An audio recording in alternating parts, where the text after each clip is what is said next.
செய்ய போகிறது கார சட்னி தாங்க செய்ய போகிறேன். இட்லி தோசைக்கு சாப்பிட்ற கார சட்னி. இந்த பொருட்களோட ரெண்டு பொருள் வந்து கூடுதலாக நீங்கள் சேர்க்கும்போது அந்த சட்னி வந்து ஹோட்டல் சுவையோட சூப்பராக இருக்குங்க. அந்த 2 பொருள் என்னன்னு சொல்லிட்டு நான் வீடியோ நடுவில் சொல்கிறேன். ஸ்கிப் பண்ணாமல் பாருங்கள், அப்போ தான் உங்களுக்கு என்னன்னு தெரியும். வாங்க பார்க்கலாம். சட்னிக்கு தேவையான பொருட்கள் பற்றி பார்ப்போம். 20 சின்ன வெங்காயம், 4-5 பூண்டு பற்கள், ஒரு 5 வரமிளகா, தேவையான அளவு உப்பு, ஒரு சின்ன துண்டு புளி, அப்புறம் ஒரு தக்காளி எடுத்து வச்சிருக்கேன். வாங்க எப்படி செய்யுதுன்னு பார்க்கலாம். நல்லெண்ணெய் எடுத்துக்கோங்க, அதுதான் இந்த சட்னிக்கு நல்ல டேஸ்ட் கொடுக்குங்க. அதனால நல்லெண்ணெய் எடுத்துக்கோங்க. வெங்காயம் போட்டுக்கோங்க.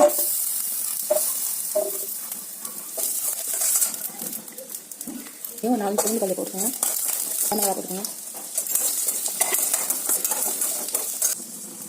ஒரு தக்காளி நறுக்கு போட்டுக்கோங்க.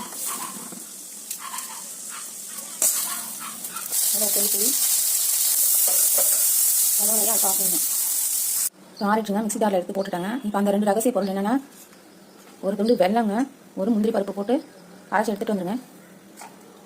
இந்த 2 பொருள் தாங்க சட்னிக்கு நல்ல டேஸ்ட்டு சுவையும் கொடுக்கும். ஹோட்டல் சுவையை விட இது நல்லா இருக்குங்க, செஞ்சு பாருங்க. அரைச்சிட்டு வச்சுங்க. வாங்க இப்போ தாளிச்சு ஊற்றலாம். சட்னியை தாளிச்சலாம். அதுக்கு கடாயில் எண்ணெய் விட்டுட்டு கடுகு உளுந்து போட்டு தாளிச்சுக்கோங்க. கடுகு உளுந்து பொரிஞ்சு வந்ததையும் ஆரம்பிச்சிச்சு வெங்காயத்தை போட்டு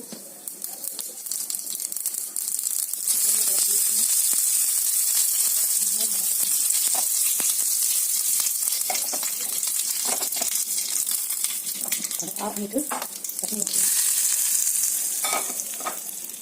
பாருங்க, சுவையான கார சட்னி ரெடி ஆயிடுச்சு.